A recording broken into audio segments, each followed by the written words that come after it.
Okay, we're going to get started. I think I have everybody here. I'm going to just go through the list of names. Let's see. So we do have a quorum. We have Steve Hooper.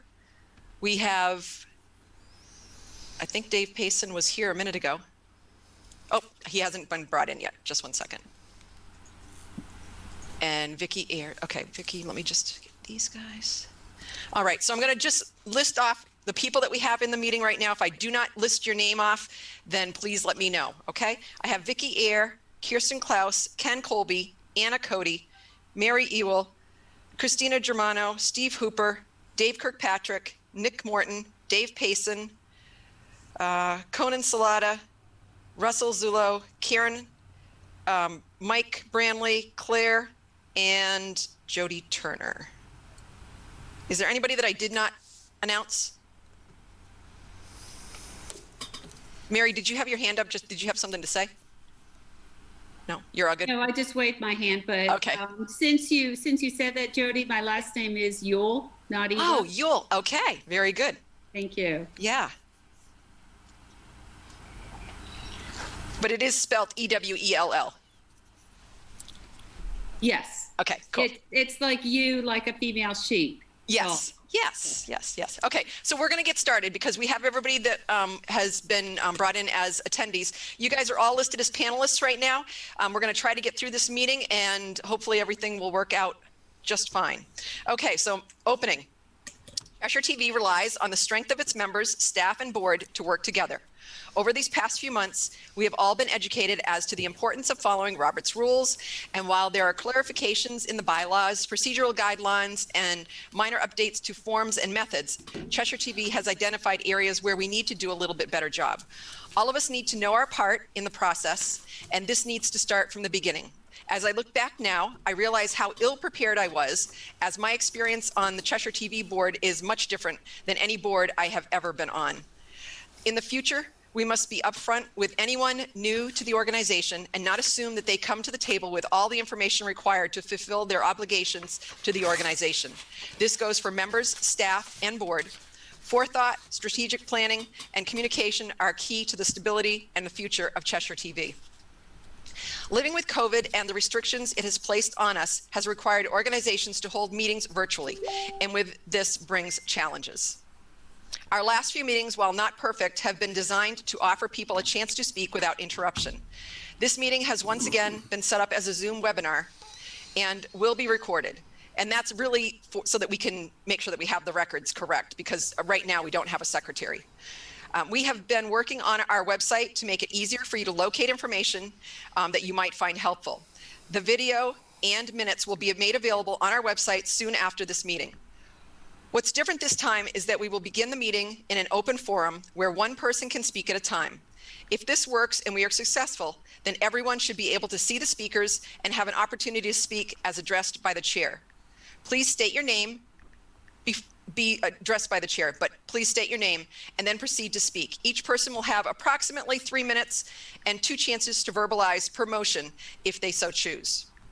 I've done the roll call and I don't see anyone else in the attendance waiting. So we'll start beginning the meeting. We do have a quorum. We have, I believe, 5 people here from the board. 1, 2, 3, 4, 5. Yes, we have a quorum.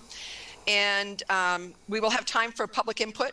And that'll be available at the end where the new business section is. So again, we ask that you please be respectful of others. Please be recognized by the chair prior to beginning and give others a chance to speak as well. So we're going to start with our agenda tonight. We do have a guest here. It is Karen Bloomberg from Aptiva. We're not going to start with her right off, but we are going to start with the approval of our minutes and then go through the agenda as it is written. Okay, everybody all set to go? Okay, so we are going to start with the October 27th special meeting minutes. Do I have a motion to see that those are passed? Is there any that has questions? Or yes, Dave Payson, you need to take yourself off mute, Dave.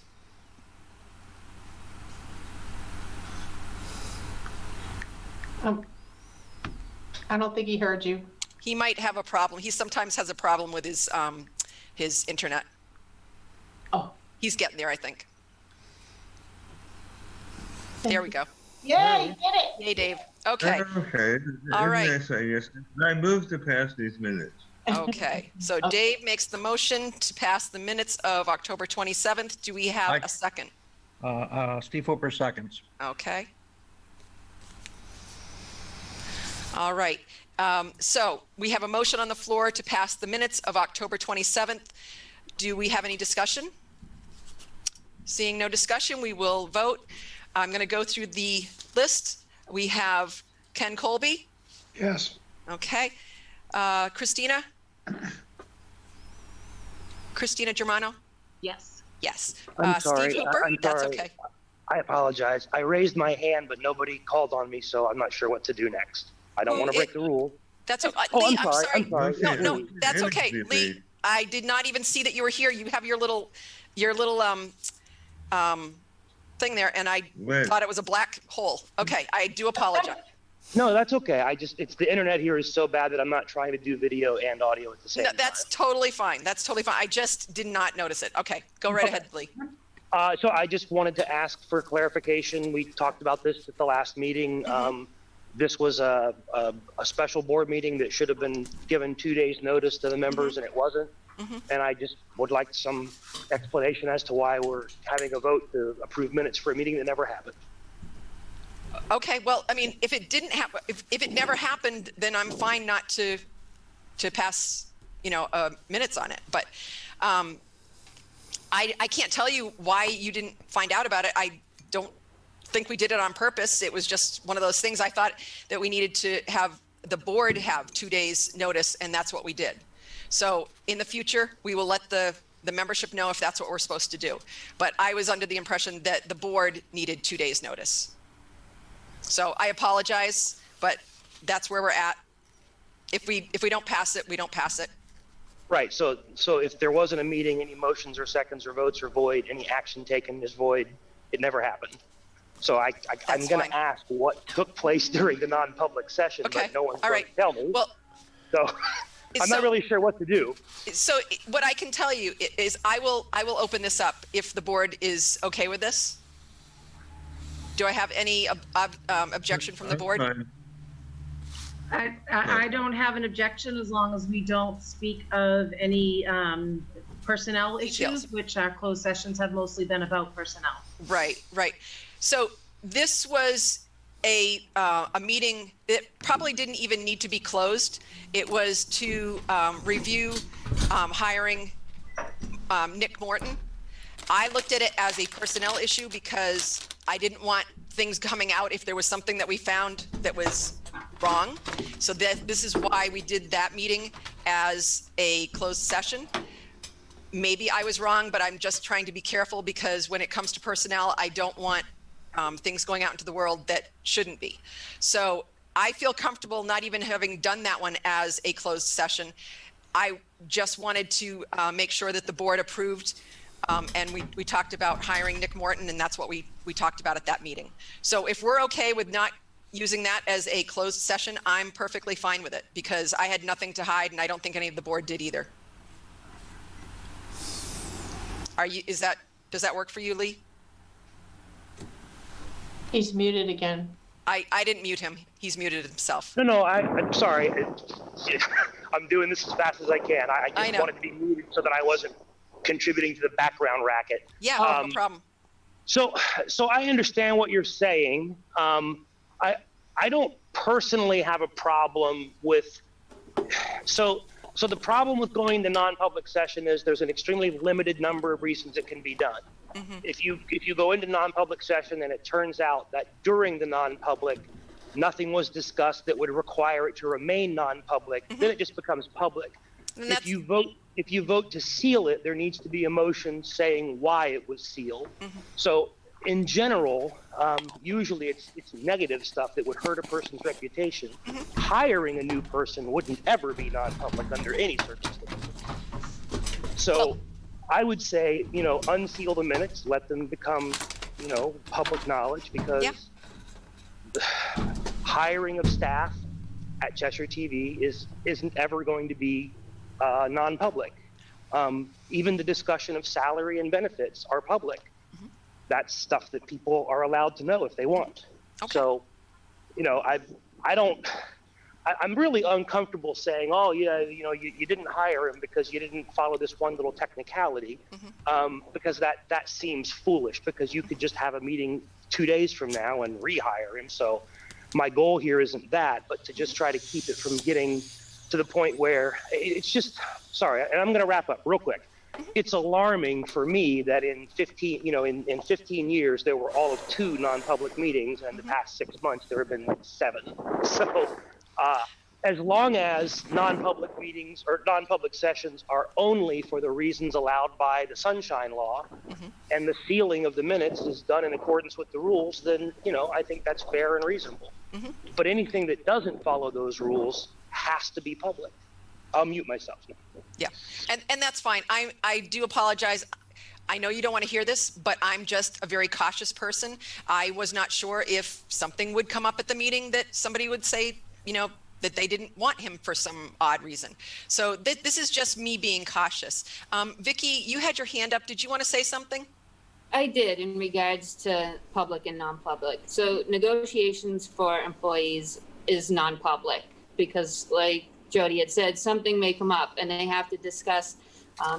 Perhaps somebody has a litany of violations against them. You don't want to discuss that in public, but it's important to bring up if you're considering somebody for employment. Also, negotiations, if you held everything in public and let's say Nick wanted 50 grand a year and somebody else came in and said, with 20 more years experience, said, I'm looking for 35 grand a year. If it was public, they would both go to the 50 grand. So the negotiations need to be in non-public. And trust me, I'm on the board of Right to Know. I am a huge fan of public documents, but there are times when non-public sessions are required. And as far as approving the minutes, because there is no law that requires approval of minutes, it's foolish. They must be posted in 5 days, but there's no law saying they could be in limbo for years. So you have time, and I would suggest caution on this and review. Perhaps, when you come back to the office, review the minutes. But I would exercise caution on releasing non-public minutes surrounding employment issues. Okay. So that will give you an example of why the decision was made. Anna, did you have a question? Yes, thank you. Okay. Can you remind me what he was being hired for? We do not have an executive director right now. And so in the interim of having an executive director, he was hired as the director of operations so that Cheshire TV could sustain itself. And he's very good with working on, different meetings and such. So he's got a lot of good technical background. Okay, thank you. You're welcome. Okay, so I feel like we're in the middle of this right now because I'm really not sure what we should do here.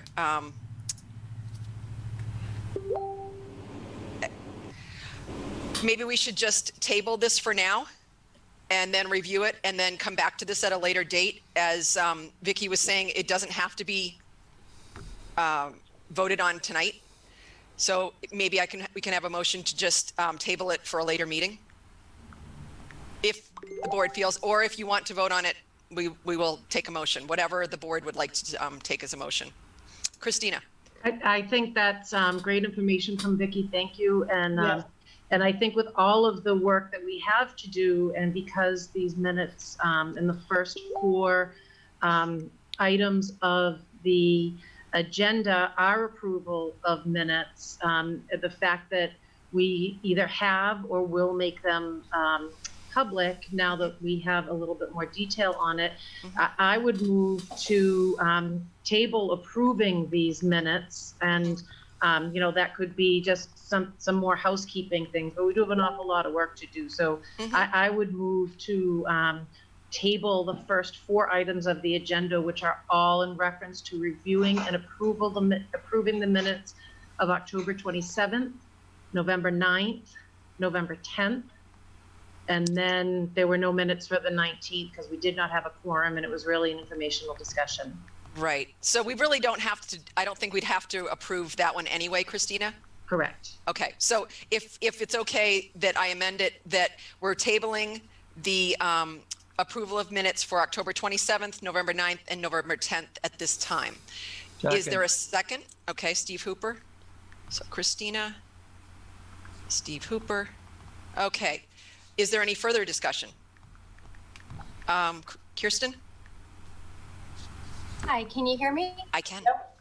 Okay, so I don't want to jump ahead. My teachers told me all my years in school that I would race ahead in class, but since we're tabling the discussion of the minutes from the Finance Committee meeting, I would like to talk about, kind of follow up on the comments I made during the dialogue. Now, when in your dialogue that you're talking about, Kirsten, are we going to be going over that probably in the Finance Committee Treasurer's Report? Well, that's why I wanted to make sure. Okay, because we have that later on the agenda. Okay, perfect. Okay, yeah, okay. All right, so the motion has been made to table approving the minutes for October 27th, November 9th, and November 10th. We have a second. Is there any further discussion? Seeing no discussion, we will vote. Ken Colby, Yes. Christina Germano, Yes. Steve Hooper, Yes. Dave Payson. Yes. Okay, motion passes, and we will move on to the next item of business. We received an announcement from Diane Forcier on Friday, November 20th, the day after we were supposed to have our dialogue. She has resigned. It's just too much for her right now, and she's got a mother that is ill. Then we also received a resignation from Andy Hunick. He was a elected board member, and Diane was an appointed board member. So we received Andy's after the minutes went out. That's why that wasn't on the agenda. That's why it wasn't on the agenda. But what we would like to do is make a motion to bring another board member or another person on as an appointed board member. And the person that I would like to see come on is Conan Salata. Conan was a previous secretary, and I've talked with him. And if someone would be interested in making a motion to appoint Conan to the board as an appointed board member, that would be great. I have a question. Yes, I just want to make sure. So we have, even when we appoint Conan, does that mean there's 4 or 5 elected members for this election? Does that still leave 5? 5 elected members for the Even after this election. appointment? Yes, the appointed. So right now we're only at 6. We have 1 elected, which is me, and then 5 appointed, you and the municipalities. Okay. Yep. So is there? Go ahead. Yeah, Conan, do you have something, you'd just like to tell us a little bit about yourself to get appointed? If you, are you willing to take on some secretarial roles until we get our board full again and we make sure we have a secretary and so forth? Sure. Can you guys hear me all right? Mm-hmm. Yeah. I did serve on the board in 2018 as well as in 2019. 2019, I served as the secretary. I'm just coming back to help out in these, seems like, trying times. I know that Jody has a whole bunch on her plate, and I think this might help alleviate some of that issue. I've been taking notes as the evening has commenced. I'm getting back into it. It's a regular fit for me. But I would like this just to be temporary as a board member as well as secretary. If maybe one day, and maybe Lee has some ideas on this. Not all nonprofits and organizations like this include their secretaries and their treasurers as having to be directors. That in our bylaws it's a must. So maybe one day down the line that we can get that changed where actual members can serve in those two departments and not have to be directors, and that might be a lot of that might help alleviate some of the stress on you guys. But as of right now, I'm happy to help out in any capacity that I can. Thank you. Thank you. Can I? Yes. I just wanted to say, Jody, I too acknowledge how much you do for us, and I want to thank you so much for all that you do. Thank you, Anna. Thank you. Okay, is there a motion for Conan? Dave Payson?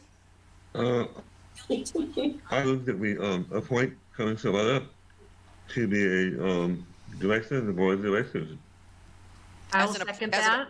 As an appointed board member, correct? Yes. Okay, so we have a first from Dave Payson, and Christina is seconding the motion to bring on Conan Salata as a new appointed board member.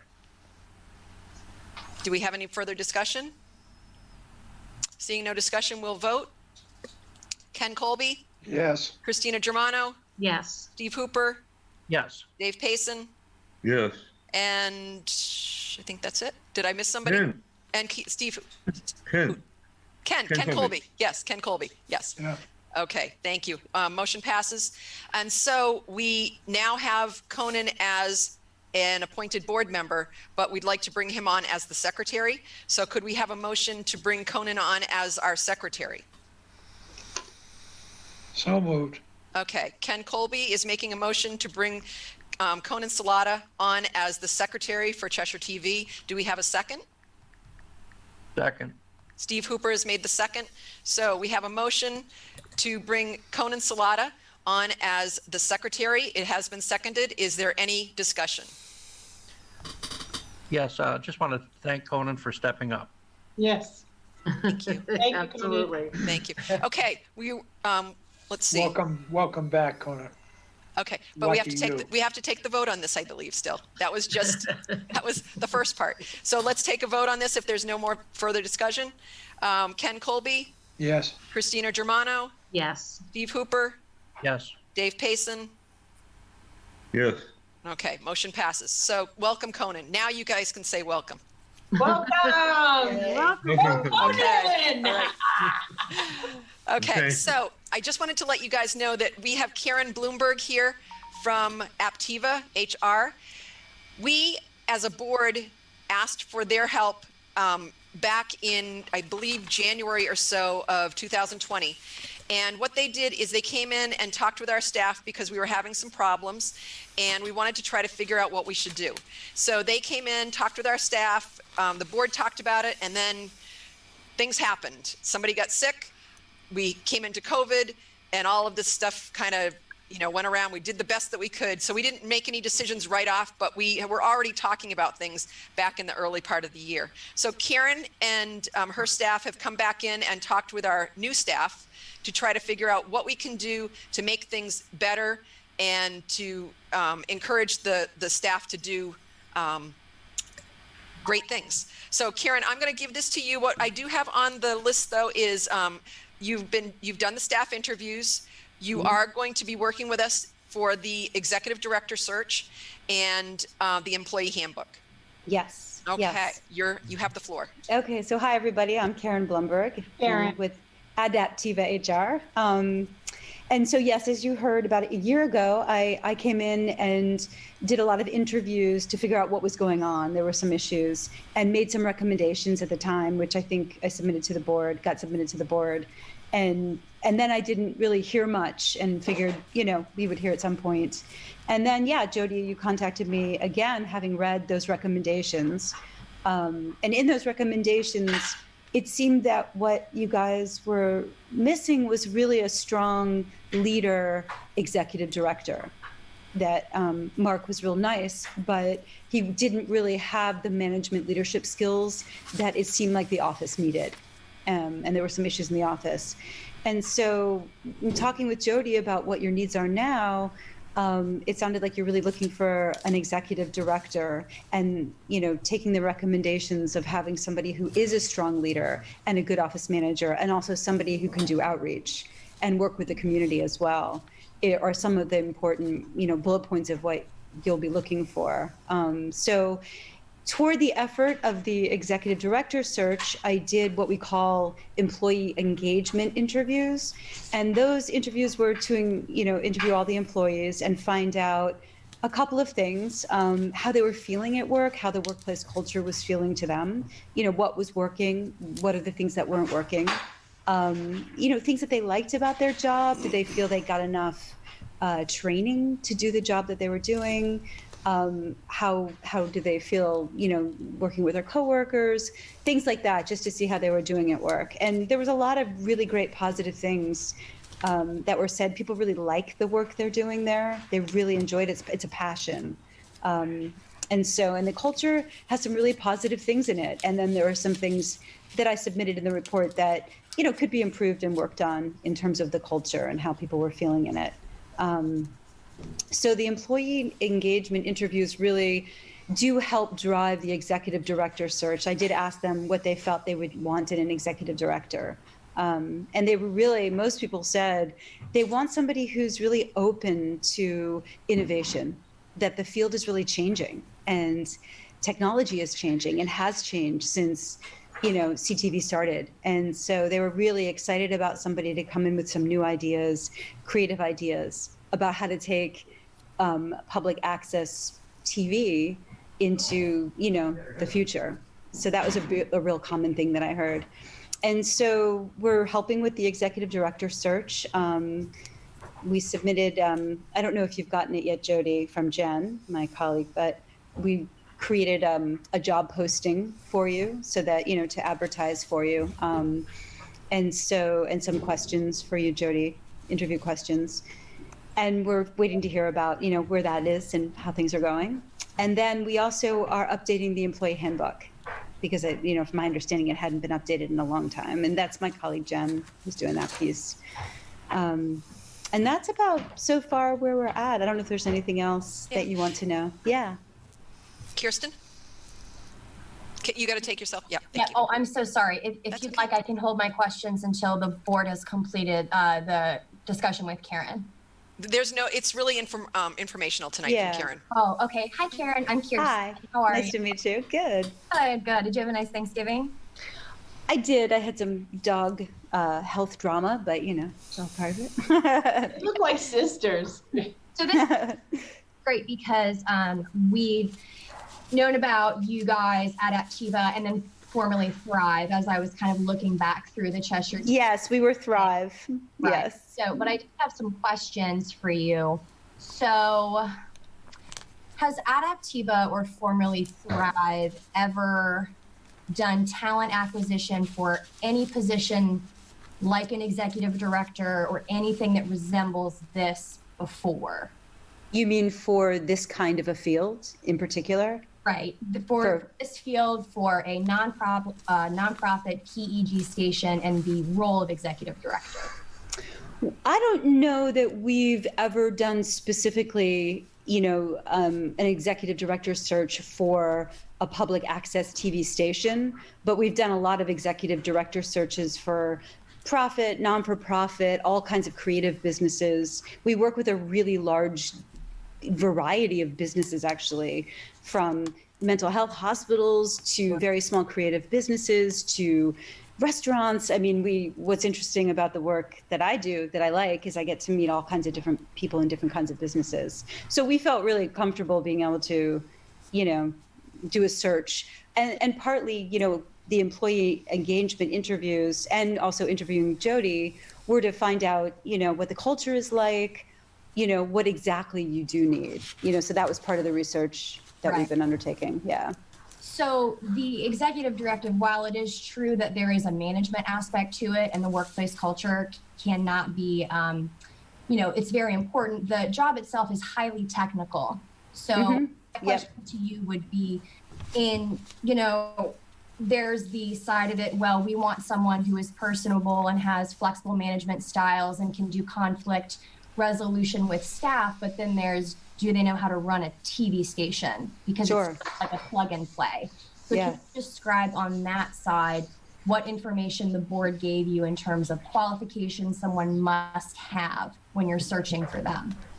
Well, Jody we asked for a job description for not only a job description that you had about the previous job descriptions for an executive director at CTV. We also did some interviewing with Jody about what she felt and what the board would feel would be needed in an executive director. So a lot of that really came from you guys and from Jody, our conversations with her about what really you feel you're looking for.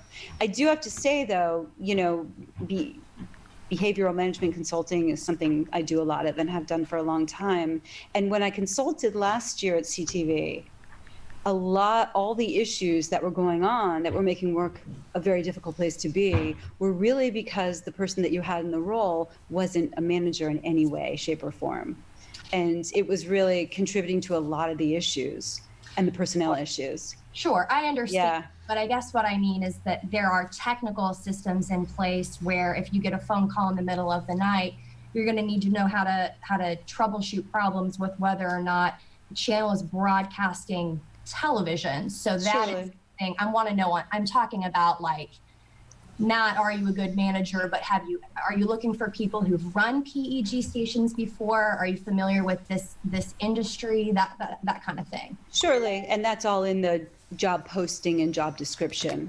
And really, our job is really to help you post and look for the job. And really, it's Jody, my understanding, who's going to be interviewing the candidates and doing that piece of it. As far as really, you're hiring us and we can do as much of it as you like or as little of it as you like, just depending. And so we're really assisting Jody at the moment in doing those pieces. So what you guys want in this position is really coming from you. But yes, on the job posting, we have included, there's a technical side to this, absolutely. Okay. And someone needs to have both.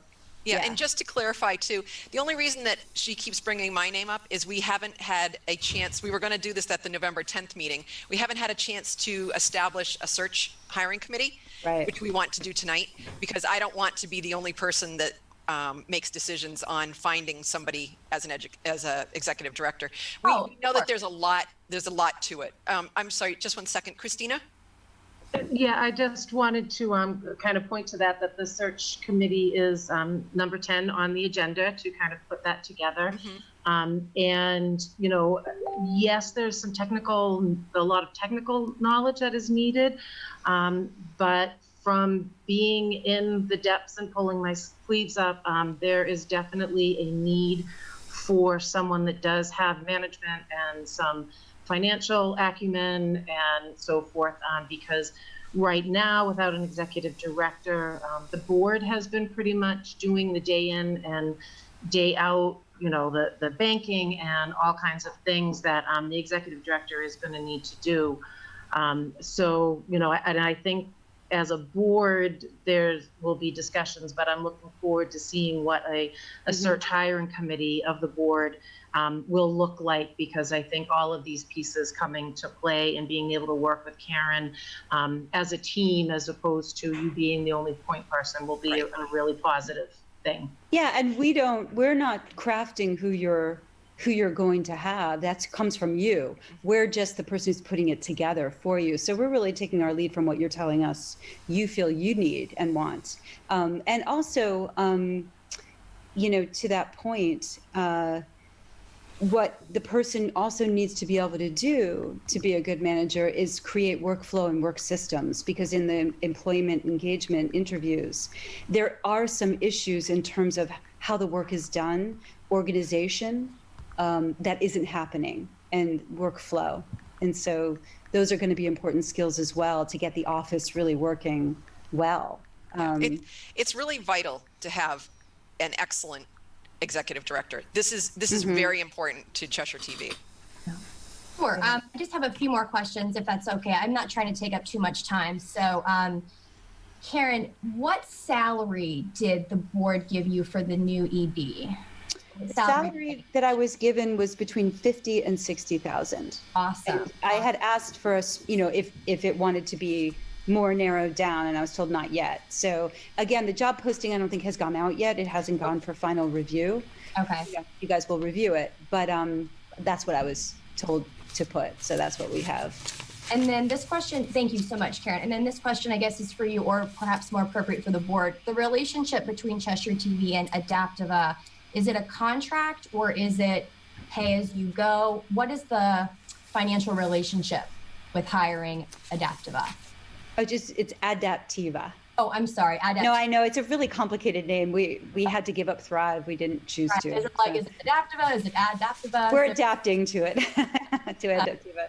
It's a hard one, yeah. Sure. So was there a contract signed where, you know, we are going to be paying you for the duration of a certain period of time, or is it as jobs are completed, you're paid for job by job?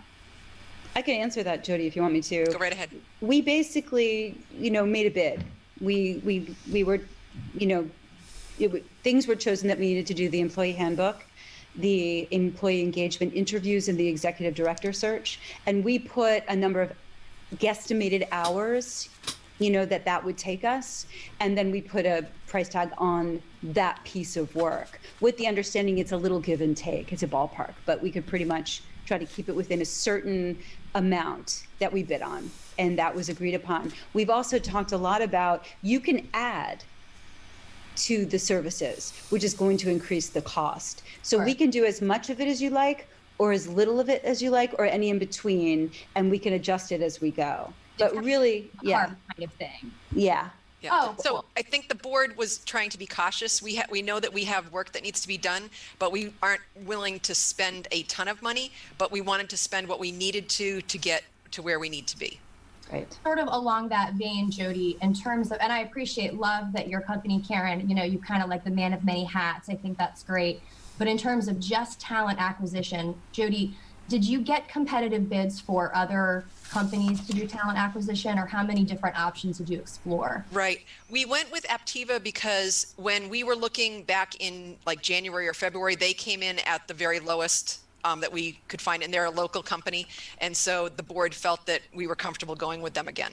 So you did. This isn't a long-term contract. This is just to get us started. And just one moment, Christina would like to say something too, if you don't mind, Kirsten. I just wanted to point out, we did have in, I forget what month it was, in a board meeting, we did vote to hire Aptiva. We did put a cap on what we would spend in order for them to do these things as we move forward. It is included in the budget for this year, which is also public information. So, you know, the homework was done and we're quite comfortable working with Aptiva. I think that's great, Christina, and to speak to that as well, I actually did review the minutes for the past year, and I see where last summer when it was Thrive, there was a conversation in the minutes about hiring Thrive for personnel issues, and then going all the way through the minutes, there was, so what you're describing I couldn't find. Please forward me the minutes if you can find them. I see where it says the board has decided to continue or to either continue. I don't have them right in front of me, but Okay. I guess We'll make sure they're on the website for you. yeah. I mean, specifically which minutes, because everything that you posted, I printed and read through. But and this is why I'm asking, because when I read through them, I'm like, okay, so what it looks like happened, and this is why I'm asking, it looks like you hired a company for personnel issues and then stayed with them and they can do other things. So what I'm looking for is a moment when you said, let's check out these 1, 2, any other companies that do talent acquisition or have experience in PEG settings. That's what I was wondering. Yeah. Thank you, Kirsten. Yeah. Okay. Is there anything else for Karen tonight? Yes, Dave. Dave Kirkpatrick. Takes me a sec to unmute myself there. That's okay. I guess I would like to know when did the search for the executive director begin? When did you take on this role? When did I take on the role? Yeah. Or we take on the role? Well, let's say the search, I mean, it's a process, and we walked Jody through the entire process, how it begins. I would say we started about 2-3 weeks ago. Okay. Yeah, I think so.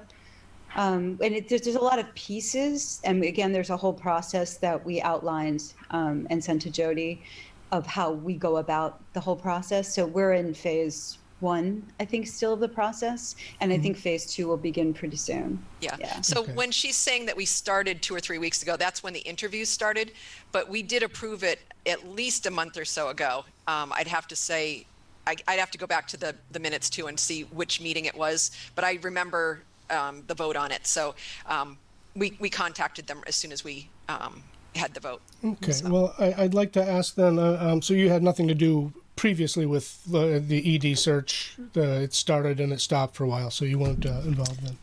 I guess my question then is, I'm aware that recently a person was hired to be the executive director here.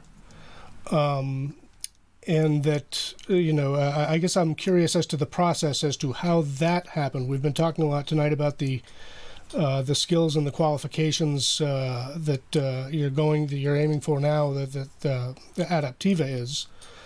I guess I'd like to understand that whole process where, there's somebody right now at Cheshire TV who answers to executive director at CheshireTV.org. He's now in a position that didn't exist before. I mean, this is really for the board, but I need to understand that process better. Yes, yeah. Dave Payson, you had a question, or did you have a comment, or I can? And I'm not sure if it's a question or comment. I do. My understanding is that Activa has been working with the board to shape the search for the new executive director, but in terms of the search itself, looking for a new executive director, that hasn't started.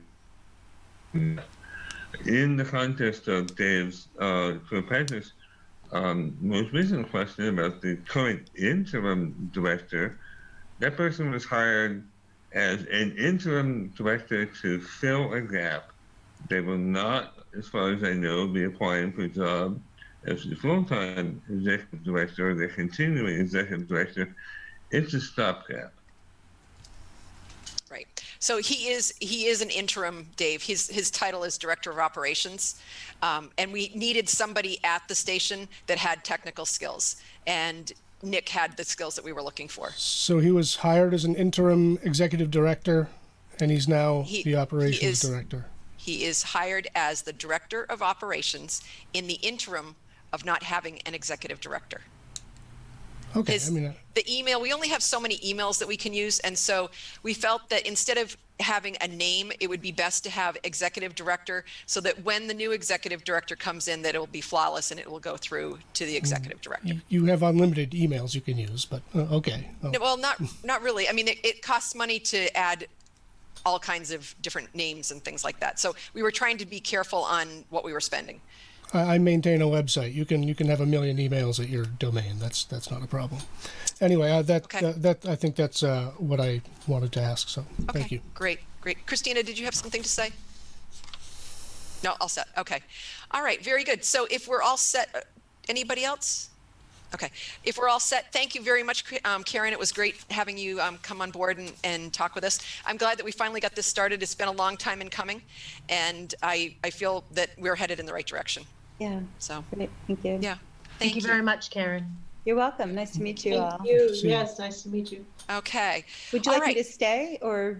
Karen, it's totally up to you. If you'd like to stay, you're welcome. Okay. Thank you. Nice to meet you all. Yes. All right. So the next item is number 7, Finance Committee. Christina, do you have something to offer for that? Yes and no. As a treasurer, I have a bit to offer. So we've been doing a lot of work in the background, getting the banks changed over.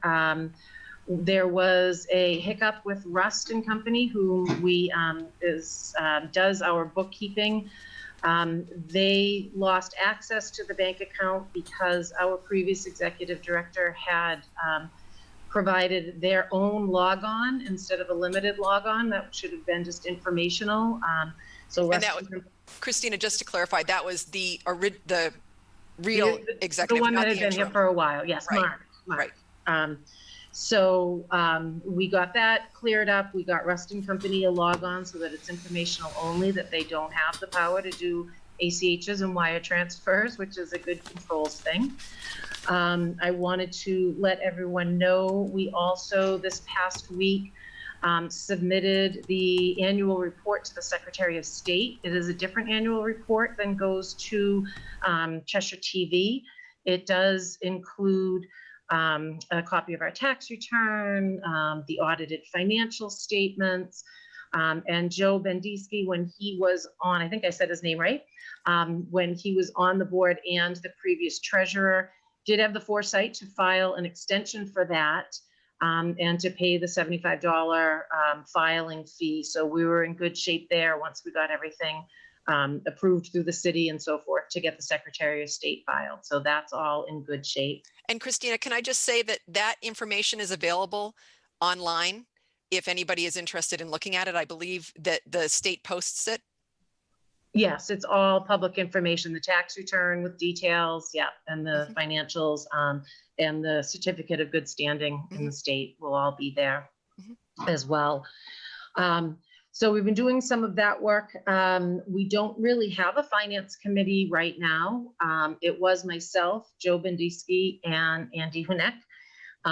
Joe is not on the board. The last time Andy and I met, no, I did not tell everyone we were having a finance committee meeting, but it was, we had the audited financial statements, we had the budget to review and to compare to last year's financials, to have a couple of sets of eyes on it so that we could get it to the city. So I am looking forward again to getting more board members because we do need a finance committee. What we plan on doing and has been done is we will issue a quarterly treasurer's report. It'll be a summary report. So the quarter, which we did present back on a meeting that we had back on November 10th that didn't come to fruition because of some issues with the meeting itself. We did talk about where we were with the first quarter moving forward. So the quarter ends on December 31st. It will take the month of January for our accountants to make sure all the information is updated and accurate. We will have a finance committee by then, hopefully. And then the finance committee will meet the week before the normal board meeting to discuss anything that's going on with the financials, and it will be presented. So right now, our actual finance committee treasurer's report is scheduled for the board meeting of February. Okay. All right. So this is mostly informational then tonight. What I can tell you too is if you think about it, we are already about almost 6 months into our budget. So we're quite a ways. We just need to keep going. But Kirsten, did you have any questions? You said you had some questions before. Yeah. So, hi, Christina. Did you get a chance? I know you weren't at the dialogue, or I didn't see that you were there. Did you have a chance to listen or watch and review everyone's statements? I was not at the dialogue. I was, my child came home from college and I was spending the evening with her, so I did not. Yeah. Awesome. That's awesome. So I know you just said that, so we're talking about the November 9th Finance Committee meeting, right? So on Friday, we emailed you and said, hey, I'm not directly quoting, but he said, hey, you're having this thing on Monday. You got to make sure you post it. And then you didn't. And you said, next time we will. So I just would like to know why, after being told that you had to, you chose not to at all.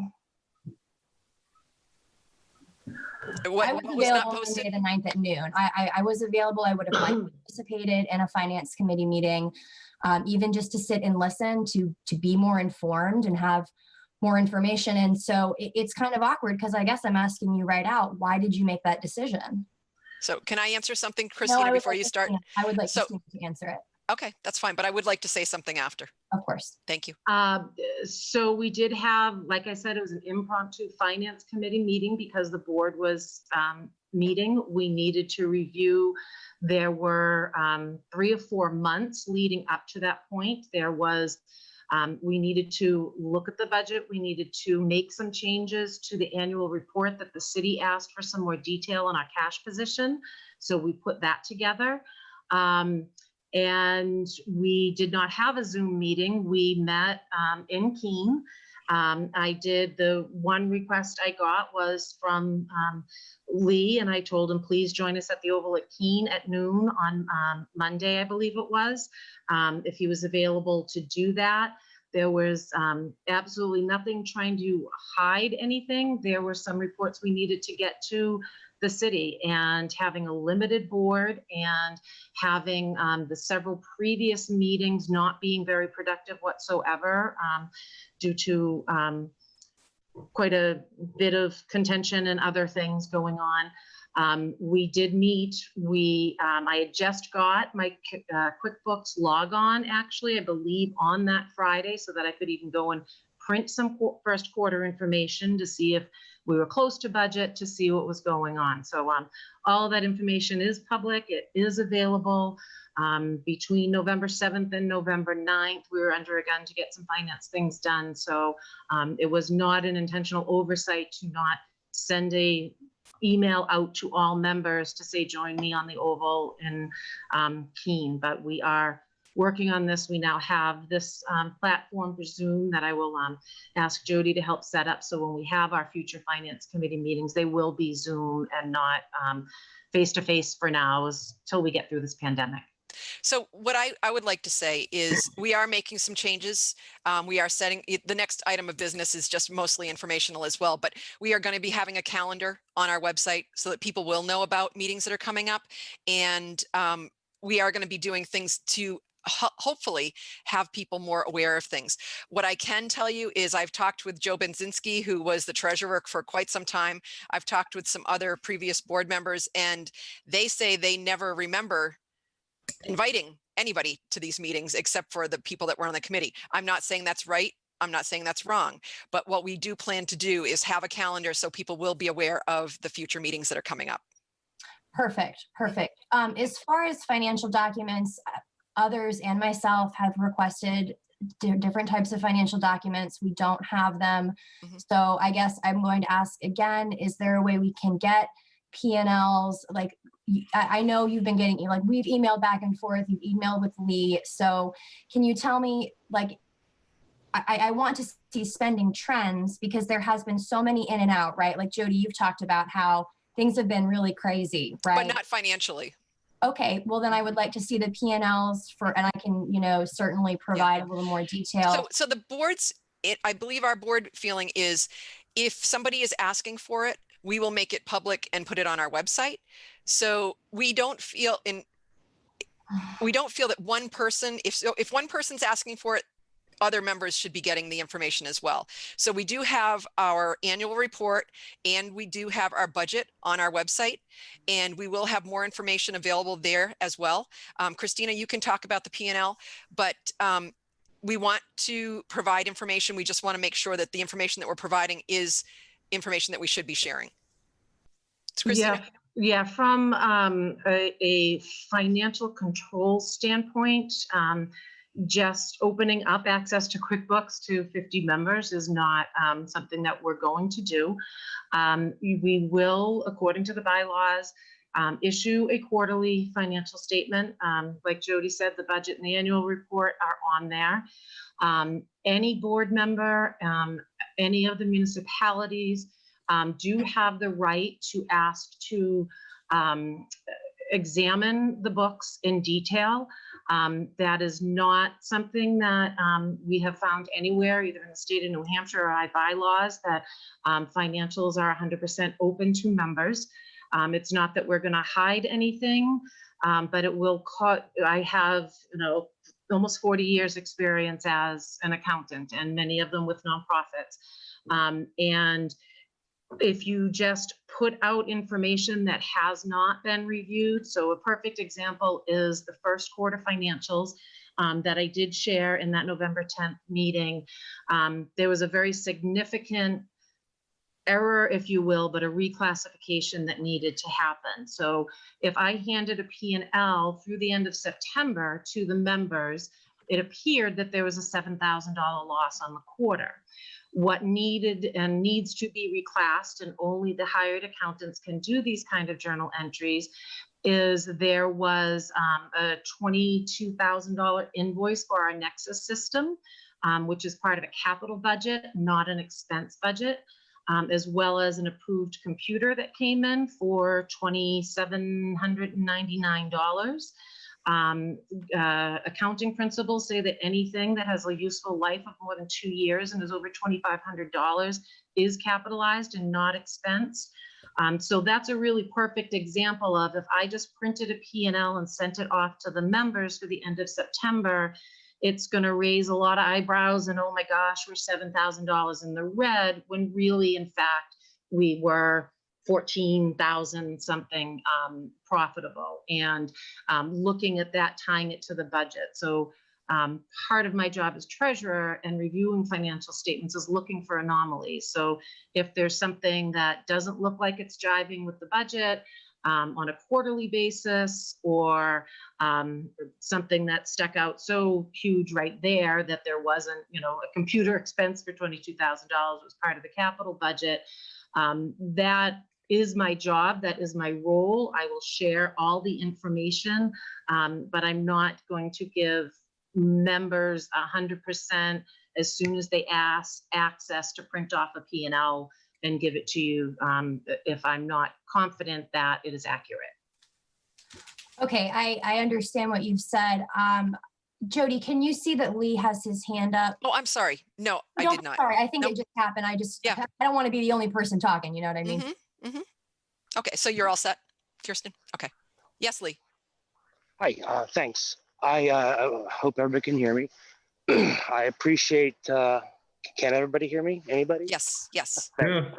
I appreciate that explanation. I have some concerns because it doesn't really address any of what has gone before. I've been requesting data since August, and I've asked for data that's at least a year old in some cases, and I've received none of that. In particular, I'm bothered by the fact that every board member should be fully aware of all of the requirements in the operating agreement rights with the city. So there's a contract, and every single board member should know what's in it. And that contract requires quarterly detailed transaction listings. The exact thing that Christina just went to great lengths to tell us that we could not see is required by the city.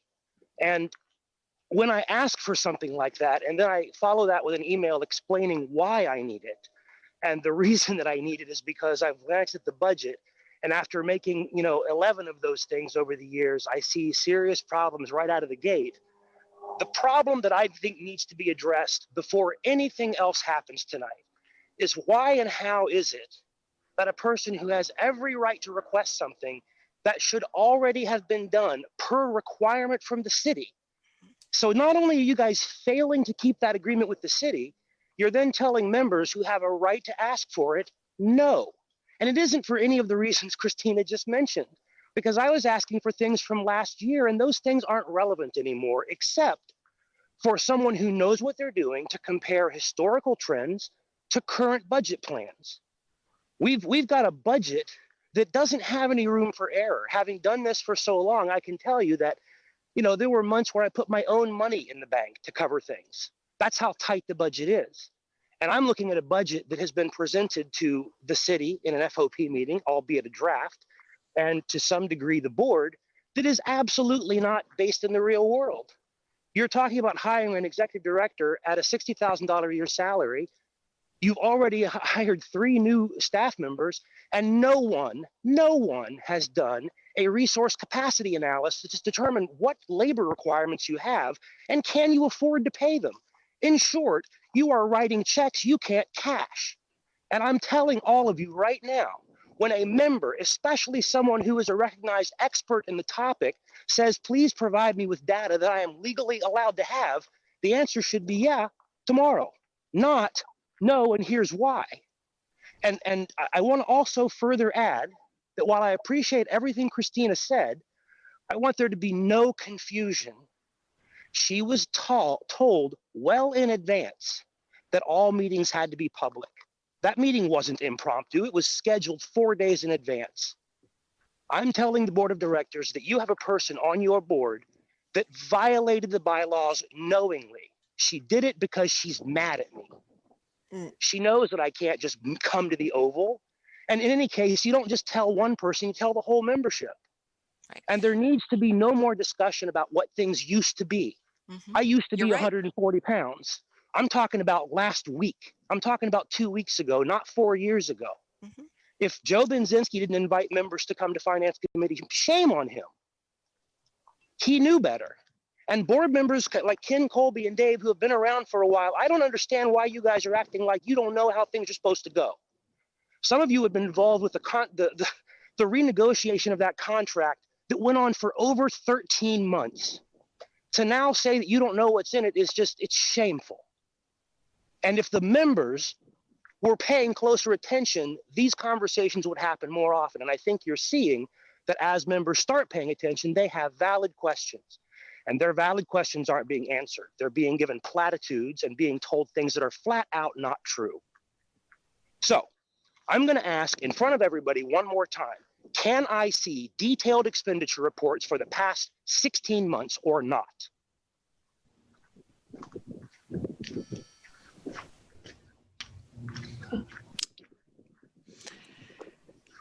Lee, I have asked. See what I'm saying? Not yes, What? just silence. I Okay. specifically Well, asked for because something. Christina will answer. Lee, because I tend to try to think before I speak and I accuse people of things. I did not say that the members could not have the information. What I said was that based on the bylaws, quarterly reports will include expenditures. I have only been the treasurer for not even this whole quarter. So if you want to not talk about what's in the past, then you need to let it go because I only became treasurer in the October meeting. So to say what has been done in the past and 16 months worth of expenditures and that you have a right to see everything, I have not seen, and I have read the bylaws again and again over the past 6 months when you brought them up, that the board and the municipalities have every right to come in and inspect the books of record when asked to do so. There is nothing that says the membership can just email a treasurer and expect everything to be dropped and then to compile information for the membership because you once did this for 11 years. So I never said a word about the bylaws, Christina. I'm asking you to answer my question. Will you give me detailed transaction reports? No, I will not Steve go Hooper. back. Steve Hooper, she has violated the what? operating rights agreement. Enough. You are Enough. interrupting me, Lee. You're just talking. Enough. You're This just is why talking we nonsense. do this, Lee. Please. Okay, One let her person talk. at a But time. when she's done, I'm going to address it. This is a board meeting, Lee. I will not drop everything to look at 16 months worth of expenditures that prior to my tenure, if that was something that needed to go to the city, did not, I will certainly address to make sure that that gets to the city and they have all the information. What I have done since my tenure as a treasurer is did help get the annual report to the city, answer their particular questions about our cash position, about some budget items. We adjusted the budget to include information from the city because the lease increased and we will be paying our own rent and so forth. Then the feedback that we've received from the city in regards to the budget and the handling of the finances has been that we're in good standing. So I respect that you are a member of Cheshire TV, but you are not a member of the board. So you do not have the right to inspect our books of record just because you say you want it. All done? Okay. All done? Christina, are Is you it my all turn set? now? Okay, Lee. All right. Anybody on the board ever read the operating rights agreement? Any of you have any idea what your obligations are to the city of Keene? No? We want to hear it from you, Lee. Well, I told you. The operating rights agreement requires that the finance committee present each quarter a detailed list of every transaction, every one. Everything that happens in that meeting is public. So any member who wants to can look at last finance committee meeting going backwards to the end of time, any quarter they want. So when I say all I want to see is what the board has seen, which I would have seen if the finance committee was doing its job at any point, I wouldn't have to ask. I would just come and get it. My concern is not that it's not there for me to pick up, but I'm being actively blocked, which just makes me want to know why. Why does anybody think that if I say, I'm not the one who wrote that contract, by the way, the city of Keene did. And to my knowledge, Cheshire TV is still a party to that contract. So does somebody on the board, anyone, including Steve Hooper, a city councilor, want to tell me why I'm not allowed to see this documentation? Or why no one cares that it's not being done? More importantly, last question, when the city finds out you're not, and they decide to make an issue of that, what will the explanation be? I couldn't be bothered to read the contract. I joined the board in April, but I haven't had time to realize what my job requirements are. I say, guys, it's really difficult to listen to Christine say that she just started when she started in April, if anybody wants to read the minutes, for the sole purpose of replacing the treasurer. So she had April, May, June, July, August, September to be prepared, to get ready, and she hasn't read the contract. So, Okay. one more time, can I see the documentation that is required by the city to be given to the board by the finance committee in a public meeting, or not? I will review I did just take a copy of the operating agreement from Cheshire TV last week. I will review it in detail. And if it shows that I need to give to Lee Perkins, a member of Cheshire TV, not a member of the board, not a member of the municipality, if it tells me that I need to do that, I will do that, but it will not be tomorrow. And Okay. what I Steve can Hooper, say, I asked Steve Hooper a question. I'd like him Okay. to answer it, please. yes, Steve. Okay, yeah, I just wanted to give some information. In general terms, Lee, I did check with, I'm talking through the chair. I did check with the city manager today and Mayor Hansel in a meeting, and this was okayed by Jody. And I wanted to check to see if they had any red flags with the Cheshire TV. It's critical that we are on a good relationship with the city of Keene, as you mentioned, Lee. And at this meeting, which I had Zoom this morning, there was a consensus between the mayor and the city manager that the Cheshire TV is not in breach of the contract. This Cheshire TV is in a good standing. And they do understand that due to the board being short-staffed, there is understanding by the city manager that things are coming in a little bit later than they should. I think everyone, including members, need to be patient, please. And we're working as fast as we can to get all of this information out to the public. And I think we, in this very, very difficult time, have to be patient. And I do not see some patience there, which is disappointing. But again, the canary in the coal mine, City of Keene, paying us $15,000, $16,000, $17,000 a month. They are fine with the way things are going. And the one concern that the city had is that they'd like to see everyone working together to try to resolve these things and not picking on certain details. And if they see this contentiousness continuing, it's actually going to hurt Cheshire TV more than it isn't. So they want to see people working together. The members, the staff, the board, and the city of Keene all need to work together to try to get things running smoothly. And if that's what they're seeing happening, then there's not going to be a problem. I do know that the contract is very important. It's very, very complex. We need to follow the contract, but the city at this point is saying everything is in good standing. And I just want to say that as a representative from the city of Keene. Thank you.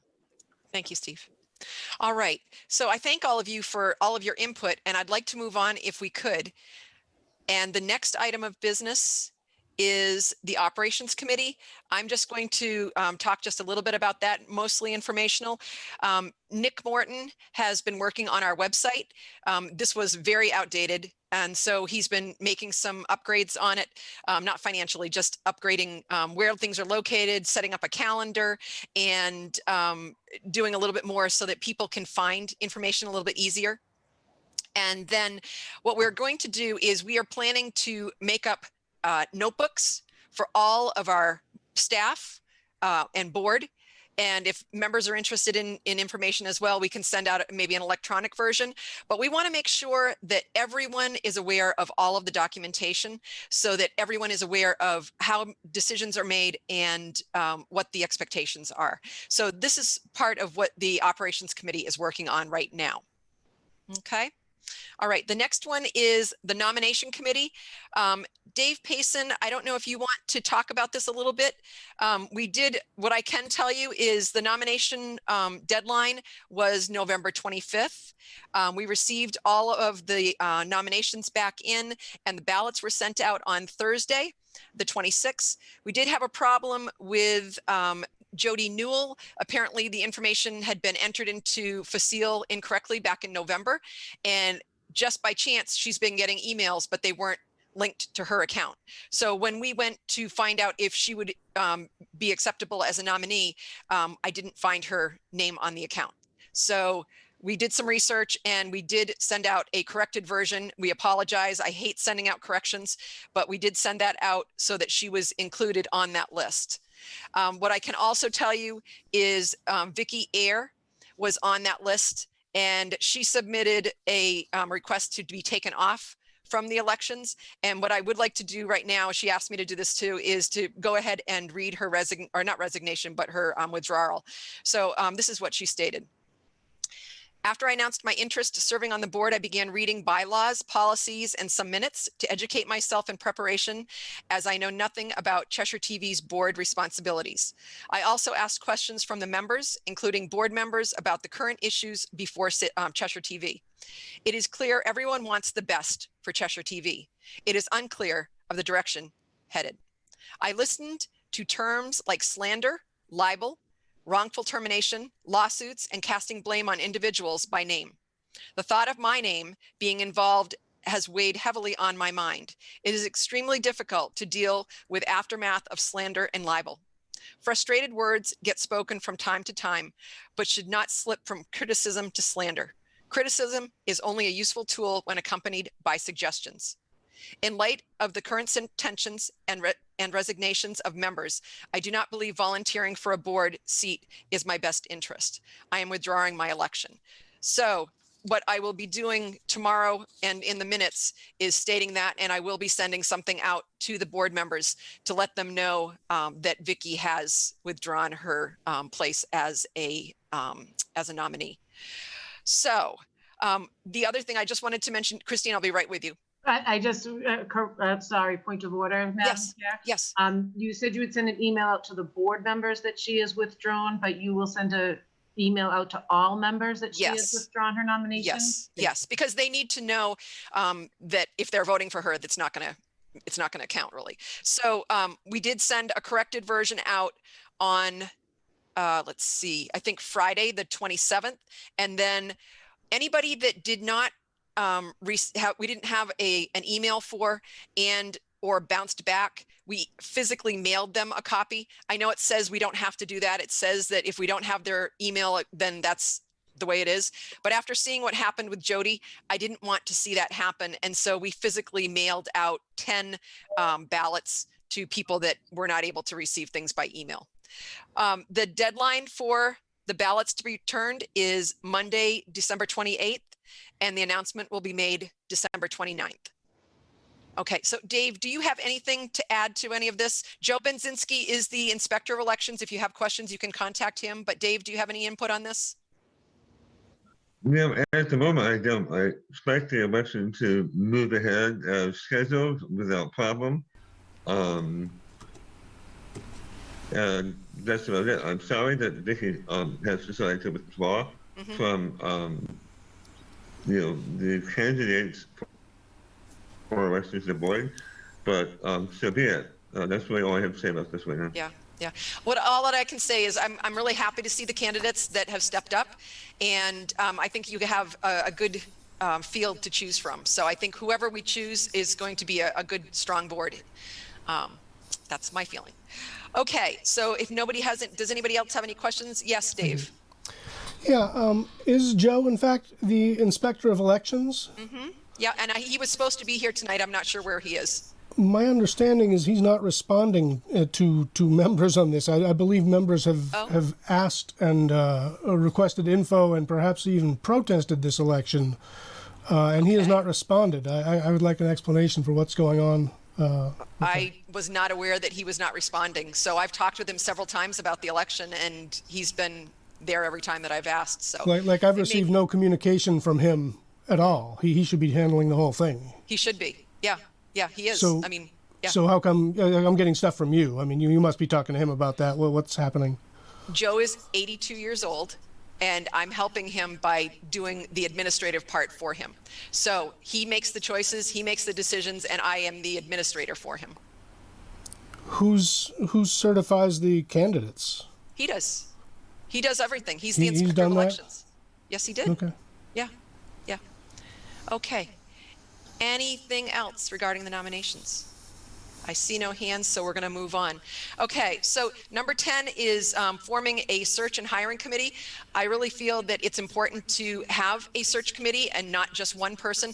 I can be the contact as the liaison between Aptiva HR, but I do not want to be the person that's only making decisions. So what I would like to see is Christina Germano, Dave Payson, and Nick Morton join that committee.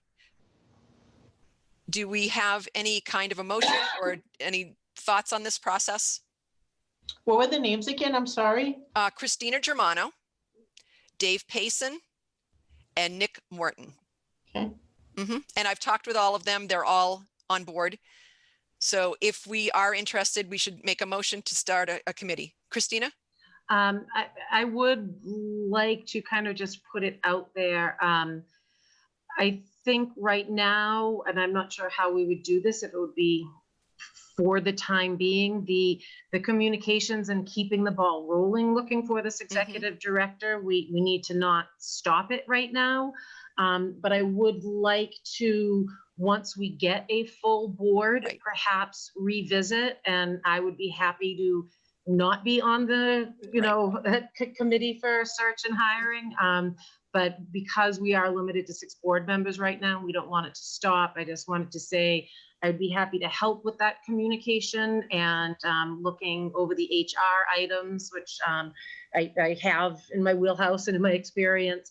But once we have a full complement of a board and 12 members, I would be delighted to step back and bring somebody else that may have be able to bring something else to the table for that search. Yeah, so noted, Christina, because I feel the same way. I think that once we have more board members on, we have 5 new board members that will be joining us. There will be tasks for them to take. So I think that's going to be great. Yeah. Dave Payson? Well, it sounded to me like what Christina was suggesting was that we wait on this until we have a full board. No. What she's saying Frankly, is though, well, we need to keep moving on. And so we need to establish a search committee now, and then the search committee may change in the people that are in the search committee positions.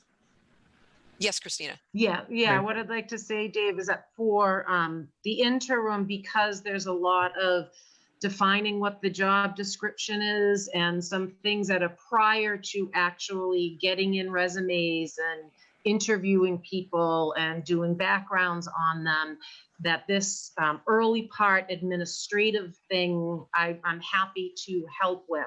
But when it comes to people answering our ads and so forth, that I would rather step back and have somebody else do the actual hiring. Right. sorry to make you repeat that. Oh, okay, I'm not up. There I am. Sorry to make you repeat that. This is all about my poor hearing. And not much I can do about that right now. All right, well, so that makes sense to me. Thank you for clarification. Thank you. Okay. So do we need, I think we should have a vote on this to establish this committee. Could we have someone that would make a motion? I'll make a motion Okay. Question. to create a new subcommittee called, we can call it the hiring committee, composed of Mrs. Germano, Mr. Payson, and Mr. Morton. Can I get a second? Do we have a second? Second. Second with Steve Hooper. Dave Kirkpatrick, you had a question? Yeah, I do. We just talked to the person from Adaptiva who is doing a search for an executive director, and I guess it's unclear to me why there'd be then a committee also doing a search for a director, or where you cross over, or what's how is this working? Why are we spending money on something if you guys are also going out and doing it? Well, they're not going to make the decision for us. And so what they're doing is they're doing the work to bring people to us. And then we will do the interviews and go from there. Oh. A committee to do the interviews? Okay. Yeah. It sounded like you were going to go out and look for... No, but we need to have a communication between Aptiva and our board as well. So I think that starting a committee would be good. All right, so do we have any... Can I ask what's been done to this point? I mean, Mark let us know he was going in November-ish last year. What steps had you previously taken to try to fill that position? Because that's been a while. I'm just curious what you had tried. Yeah. So I believe we had our previous board chair, and he was working with Lee to identify where we should search for an executive director. In the meantime, he fell ill, and then we ran into COVID, and it was hard for the board to know what was going on because all of the search information had gone through Tom Cook. So we're doing what we have to do, and we're trying to do the best thing for Cheshire TV. Okay. Anything else? Yes, Steve Hooper. Okay, thank you. So, yeah, I just wanted to say I don't think it's double jeopardy as far as the search. Obviously, the city has assistants in searches for their staff, and I think it's crucial at this point to have assistants with us having the final decision, of course, because our the numbers are down, and it would actually hurt trying to get a super qualified executive director with a search committee of 3 people at this point. And so I think it was a wise decision to get assistance at this point from the outside. And I think ultimately it will bring a stronger candidate to Cheshire TV versus saying that it's a waste of money and why don't we do it ourselves. So that's just my 2 cents on that. Thanks. Yeah. Lee? Lee Perkins. Yep, thanks. Just had to unmute. I just wanted to clarify for the minutes and or the recording, something somebody said a few minutes ago caught my ear. There was a process underway last winter to replace the executive director. In April, I believe, of 2020, the minutes reflect that the board of directors requested that Mark Nelson stay indefinitely, and they voted unanimously to suspend the search for an executive director. So just to be sure there's no misunderstanding, the board chose to stop looking, and they asked Mark to stay indefinitely. Thanks. Okay, so noted. Thank you. Anybody else? Dave Kirkpatrick.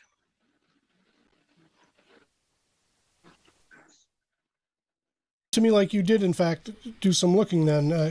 I'm going back to my previous question, like, well, where had you been looking? What had you been doing? That was Lee and Tom Cook. The board was not involved with it at all. Okay, and that was when what was suspended. When Tom resigned in April, the board had no idea what had been going on, where he had been searching, who he had been talking to, any of that. So Mark said he was going to stay on in April. I believe it was because of everything that was going on. There was a lot going on with Tom Cook being gone and the board trying to figure out how we were supposed to run, because there was nothing established at that time. It should have been, but it was nothing was established as to who would follow through in the steps of Tom Cook. And then why did the board get rid of Mark then? Because Mark had expressed an interest in leaving back in November, and we were holding him up from moving on. But he had said he wanted to stay on. I'm not gonna go into this today. This is nothing to do with the search committee. It's very interesting that you would have let him go after April. This is off topic, Dave. This is off topic. The discussion is for starting a search committee. So, okay, is there anything more about the search committee? Okay. Oh, yes, Wait. Russell. Yes, I hear you, Russell. Yeah, I'm just trying to get some clarification and understanding. Forgive me if I forget the representative for Adaptiva's name. What was her name? Karen. Karen. She mentioned that she had previously spoken with you about what you guys were looking for in an executive director and hiring, but here we're coming up with a committee to find out what you guys are looking for. So my first question is, what have you told them previously and what you guys have been looking for? And also, if this committee needed to happen to help Adaptiva find talent or an executive director, why hasn't it happened before? And the order of operations is just kind of odd to me. Okay, so November 10th, we wanted to start a search committee or a hiring committee. The search committee or hiring committee, we'll call it a hiring committee, is really a hiring committee. It's to interview the person or the people when we have people to interview. So we're not the ones that are going out and finding the people or identifying things so much as we are going to be making the choices as to who we are going to choose for the executive director. What I'm saying is I would like to have a group of us together to be able to make that decision and not have it on my shoulders. And so that's why we're establishing a search committee. It's not because they're doing something and we're doing the same thing. It's two separate tasks. Okay, I get that. My question then becomes is, how do you know who they're bringing in will fit any of your requirements or who you're looking for? From what I can tell, they're an agency that helps with bringing people in the door, so to speak. But how do you know that who they're bringing into the door is actually the best candidate or it's not going to be just one. Yeah, Russell, it's not going to be just one candidate. You know, what we're looking for, this is the problem that we had, is we needed to get started somewhere and it hadn't gotten really off the ground. It had gotten planted, but it wasn't growing. And so we needed to start somewhere. And so Aptiva has helped us with some other things, and we felt comfortable going to them and asking them for their assistance in getting us rolling. And so that's where we're at. We want their assistance to bring in qualified applicants. And so they have a description, the job description for the executive director, and they know what we're looking for. And so when they find people, they will bring them to us and the committee will review the talent. So we just need to keep things rolling. Yep. Okay. Is there anybody that you're welcome. You're welcome, Russell. Okay. Anybody else? Okay. I don't see any more hands. So this is a motion by Conan Salata that we establish a hiring committee, which will consist of Ms. Germano, Mr. Payson, and Mr. Morton. We received a second or have we received a second? We've been doing so much talk. Steve Hooper? Yeah, second. Okay, Steve Hooper did a second. And with no further discussion, oh, Russell, do you have another question? I see your hand up. No, that was from previous. Okay, I did very not good. re-raise my hand. Okay, Sorry. all right. So we have the motion on the floor. I'd like to take a vote. So we will go ahead with that. I believe Ken is still here. So Ken Colby, Yes. Christina Germano,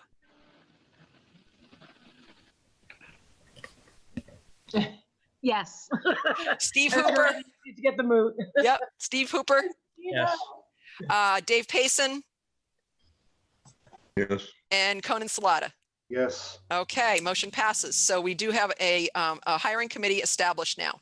All I right. have a question for you. Yes. Considering we're going to try to dot all our I's and cross all our T's in this new coming year, new subcommittee, all committees I'm taking are going to be meetings, that is, are going to be put on the new calendar features that we have on the website. Considering that this is more... It's really a standing committee, really. Right. How is this something that needs to be televised to the public, or do these need to be closed meetings because we're probably going to be interviewing Right, individuals? right. And because we're all here, we may do them in person. I can't say for sure. So we'll just have to see where we're at as things progress. So we'll have more information for you as we go on, Conan. And Is now, that satisfactory? well, considering other committees, and this is a question for Lee, I've been through the bylaws through and through. There really isn't an indicator of how the members should be advised of committees meetings, as well as a time frame. As far as I can tell, the only thing the bylaws say is that the minutes from the committees have to be available to the board the following meeting, but there's no indication that the members even have to be notified of committee meetings. Do you have any information on that, Mr. Perkins? Lee? Is it okay if I talk to him, Chair? Yes, please. Okay, sure. I just want to play nice. So yeah, the I'm sorry. Did somebody say bullshit? No. No. Anna, could you? Anyway, Anna, Conan, to answer your question, Conan. Anna, could you mute yourself, please, Anna? Thank you. Yes, go ahead, Lee. Okay. To answer your question, Conan, the all meetings must be open to the public covers all meetings.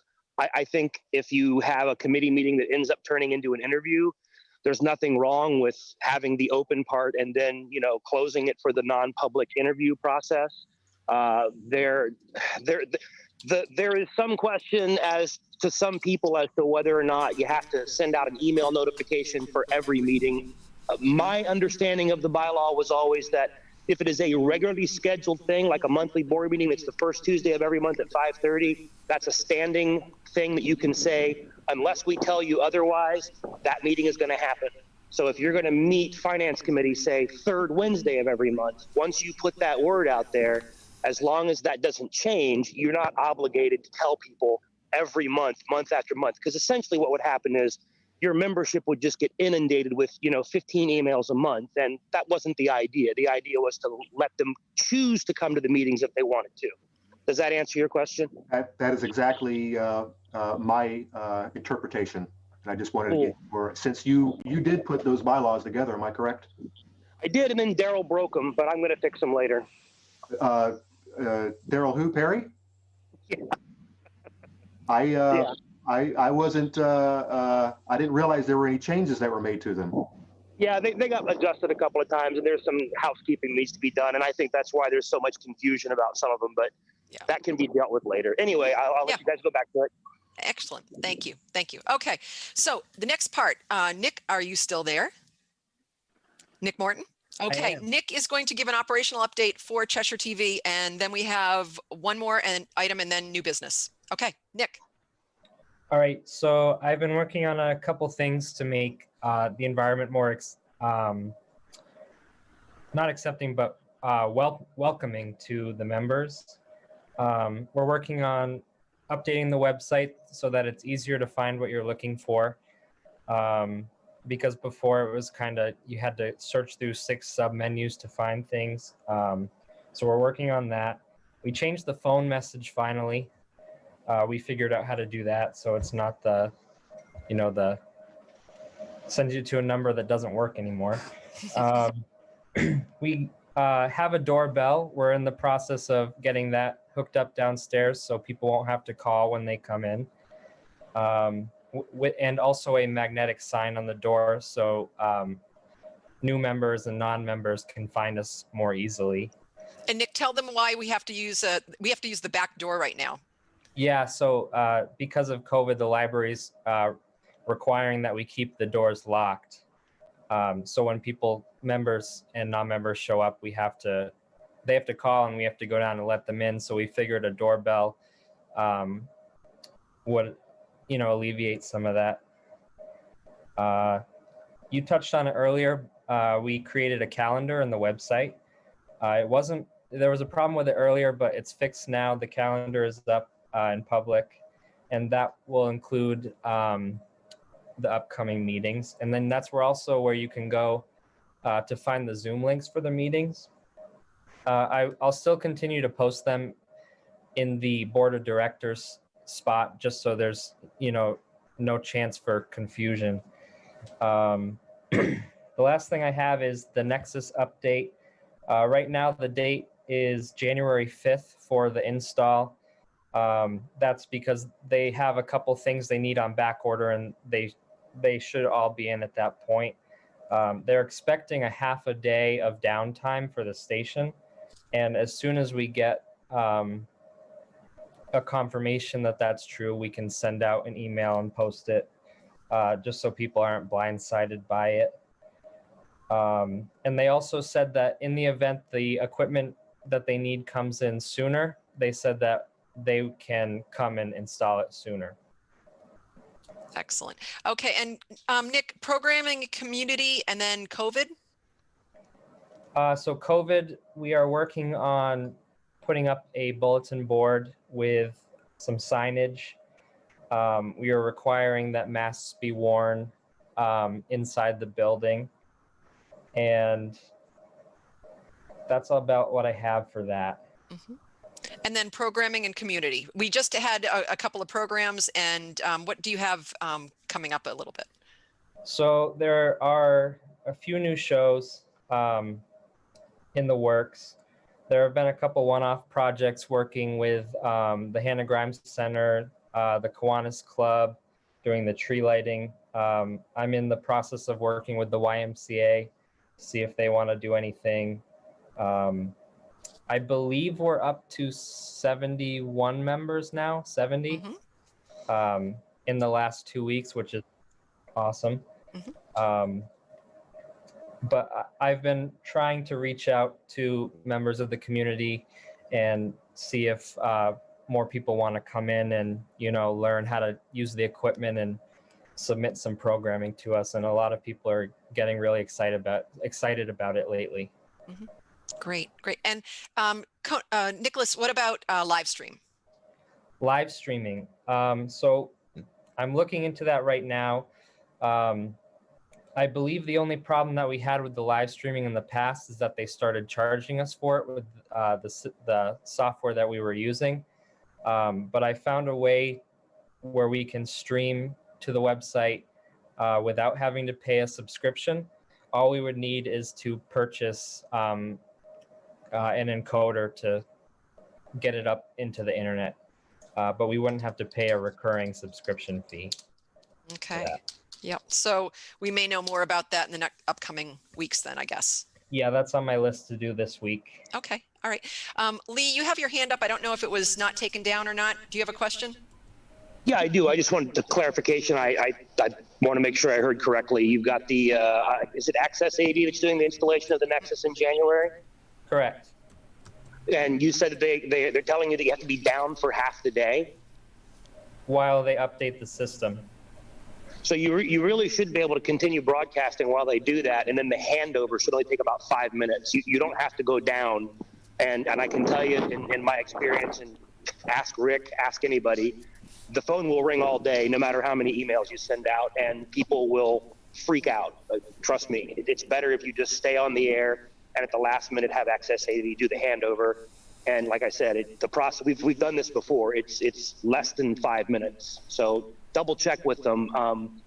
And I don't know if the people that I have relationships with are still there or not, because it's been a while, but if you get any kind of pushback, they might push back on you because they think you're new and don't know things, but maybe let me know who you're talking to and I might be able to see if I can get the owner to get involved. Okay, you should not be off the air ever. Okay, cool. I will definitely be looking into that. Thanks for bringing that up to me. Okay. And Dave, did you have a question?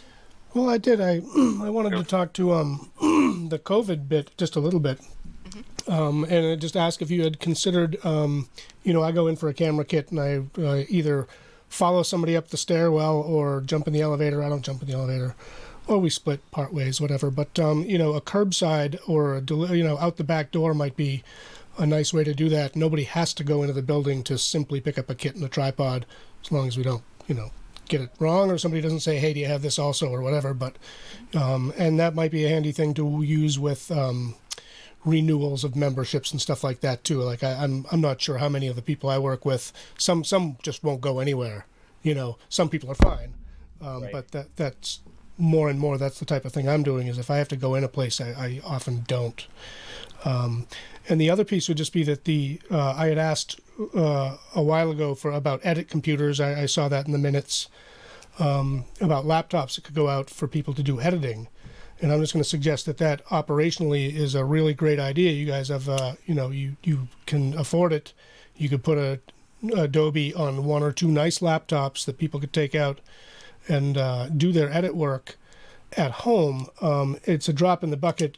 I mean, it's half the cost of a camera kit to do something like that. We send camera kits out the door with every Tom, Dick, and Harry. So sending a computer out the door is no different than a camera, and an edit is usually an involved process. That means somebody coming into the office for a period of time and hanging around. And I can tell you, the stores I dare go into, I don't stick around. If I had to sit in there for 2 hours and edit, or 4 or whatever, I'm going to suggest that that's a really good thing to look into for the membership, is to be able to take the stuff and do it anywhere, because the future that you're looking at is everything is light, everything is fast, and you can do it anywhere. So that would be a wise COVID improvement to the kit. I think that's some. I'm sorry, Nick. Go ahead. I appreciate the feedback about the roadside equipment drop off. We have been offering that. We just haven't. It was to people who have been asking for it, but we can definitely be more vocal and public about that, because that's definitely a good thing. If they're just, like you said, if they're just coming in for a camera and a tripod, there's no reason they have to walk all the way upstairs with us and, expose everybody. Or to re-up a membership or something. I mean, they can just call you in unless they need to show you money or a new ID or something like that. But, Right. Yeah, the less contact, the better. This is great. This is really great. And on the laptops, that idea was actually presented to me today, and I put it on my list to look into that, because I think that's a fantastic idea. Yeah. And at some point when I mentioned this, we were all arguing. We always argued. And somebody said, well, Adobe, geez, I don't know about that. What's cheap, what's free? And I balked at the time, and I would re-balk again. There are members that we've taught to use Adobe, and there's a big value to people who use the studio in learning modern professional stuff. I mean, you can do it on this or you can do it on that, but the people who know Adobe, those members get something out of that, particularly if they're in an educational program. So having that Adobe suite on there is only a couple more licenses. That said, the free stuff I use, since I'm no longer there, I cheaped out and I'm running free, and it runs well enough on a modest laptop, and I can recommend that stuff too if there's if there's a desire. Awesome. That's great. That's Thank great. you, Nick. Yeah, and Nick is looking into education and training and all of this too, the outreach. So we're working on all of these things, and I know that Nick will have more information for you guys next month as well. Nick, do you have anything else? I believe Kirsten had a. Oh, I'm sorry. Yes, Kirsten, go ahead. Or Nick, you were talking about updating the website. In the policies and bylaws, the operating agreement that's on there is from 2015. The most recent one, I believe, is from 2019. If you wouldn't mind having the most recent operating agreement on the website, I think that would be good. Yeah, Sure. I agree, Kirsten. I will have that done tomorrow when I get in. Cool. Thank you for letting me know. Oh, yeah, of course. Yeah, it's hard to believe that it had never been updated, but yeah, we'll definitely get it. There's a lot of other things that I've seen on the website too that we just need to update. So we will get there. Okay, so Nick, again, are you all set? I believe so. Okay, thank you very much. Okay, the last item before we go on to new business is the board removal petition. Because of the changes that we've had with board members leaving, Diane leaving, Conan is now the secretary, so we're going to have Conan establish a date. We will send out the notifications so that everyone has 30 days to be able to join us for that meeting. And Conan, have you decided on a date for the petition to remove board members? So there was a petition requested by members of Cheshire TV to have a special meeting to remove directors and fill vacancies. I need 30 days of notification. And of course, we've got to get this done before the 13th. Of January. The 12th happens to be a Tuesday, which seems to work well for people. I'm okay with scheduling that meeting for the 12th of January, but any time in the previous week, I think will also work if another date and time will work better for the members. Otherwise, January 12th, 5:30 p.m. Zoom call. If everyone's cool, that's it. Do we need to make a motion to schedule that date? I don't think we need a motion. I believe it's up to the secretary to make that decision, and Lee has a question. Yes, Lee. Sorry, I had to unmute. It's harder than you think. I followed all your logic there. If I can talk directly to Conan. So the bylaw requirement is that the meeting must happen within 90 days of the date of the letter.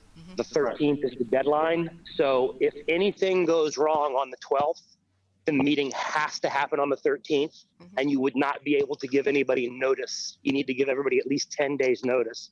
My recommendation is to not cut it quite that close, because if something goes wrong with the date you schedule, if, for example, there's a Zoom failure and you're after January 3, you cannot have the meeting and give 10 days notice. So my recommendation would be give yourself 10 days prior to the 3rd just to be safe.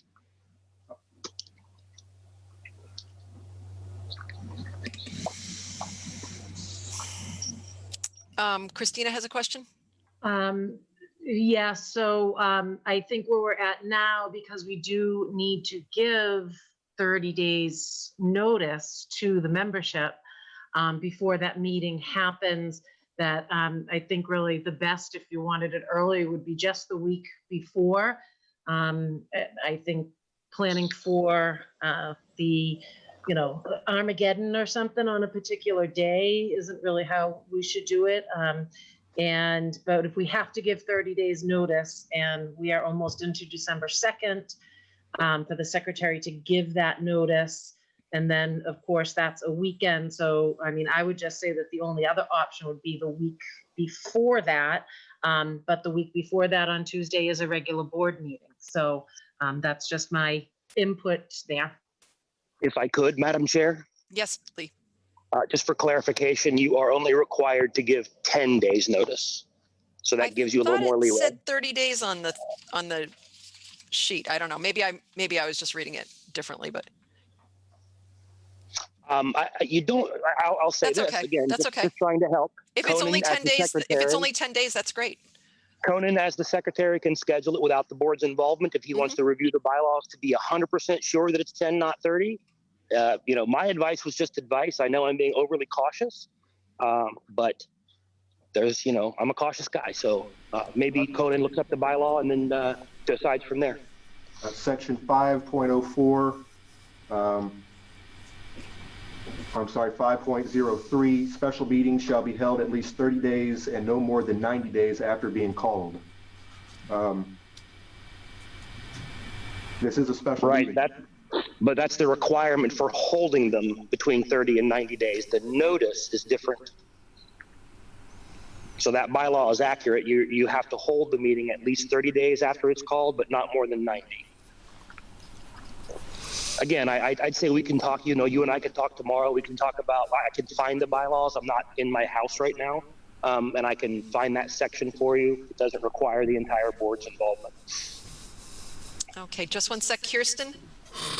Oh, sure. I wanted to talk a little bit about, and we don't have to talk about it right now, or I can just kind of fire off a few comments and then we can talk about it at a later date. I wanted to talk about the structure of the meeting just because it's, doing Zoom calls and stuff, for example, because I want it to be fair, right? So, for example, if someone doesn't have the ability to use their video, I would like to know if there's going to be a way we can verify that people are who they say they are, so that, because if I wasn't using video, I could call in and say I'm anybody I want. Someone says, oh, I don't care that much, I don't think I'm going to show. I call in, put their name in. I just want the vote to be fair. And then also, because Nick's done a great job with engagement and we've got, members are growing, is there a way to provide us with like a current list of people who are eligible to vote as of the day of the meeting? I I just want, I know everyone wants it to be fair, right? We don't want to have arguments over, oh, well, this happened or this happened. So those are the two things that I thought of if you hadn't thought of them already. So does this have to be as of the date of the meeting for who is going to be voting, or the date of the letter? Because the date of the letter was October 15th. So I was under the impression that we had to go back to that. If we can include everybody, that's great. But I was under the impression that we had to only have the members that were members as of October 15th. Lee, can you explain that? Yes, sorry. Really wish I was faster at that. There is a multiple mentions in the bylaws for various different meetings and activities that specify something known as a date of record. It gives the board the ability to say, you can't vote in the election if you weren't a member at a certain date, and that prevents ballot stuffing, essentially. So the idea is, if somebody says, you know, I would like to have a meeting for the purpose of removing board members, what you don't want is for there to suddenly be a massive influx of new people that all conveniently vote against that motion. So if you lock that date on the date of the letter, then no one can cheat, essentially. Right. And so there were 55 members at that time, and we know who the members were, and so we can do it that way if that's the legal way to do it. Yeah, I'm sorry, are you asking me? No, I'm just saying, if that's the way we're supposed to do it, then that's what we can do. Yeah, I agree. I think Yeah, okay, all right. And so with this, because I haven't seen this happen often, do we have to have an agenda? How do we open the meeting? I don't know if there's anything that says how we have to do this. I know that that's the only item that we can talk about is the removal and the replacement. Again, is that for me? Yeah, I'm putting it out there to anybody that, and you probably know more than anybody else, Lee. But what I'm saying is, who runs the meeting? We know that we need to notify them, but what are we supposed to do? Does Conan run the meeting because he's the secretary? Chairperson has to be there, or the vice chair. Okay. Secretary has to be there. Only thing we can discuss, only thing we can vote on is the articles. Right. The purpose of the meeting. Okay. So we really don't need much of an agenda, just one that reviews who they're taking off and who they're adding, correct? Well, so somebody would make a motion. Yeah, you would have the two items. The bylaw allows for the removal of directors without cause. So that takes care of discussion and debate. It's not a trial. Right. Somebody will make a motion to remove either all the board members or individual board members by name, second vote, and then you repeat until no more motions happen. And then somebody would make a motion to fill the vacancies, again, either en masse or one at a time, second vote, and that's it.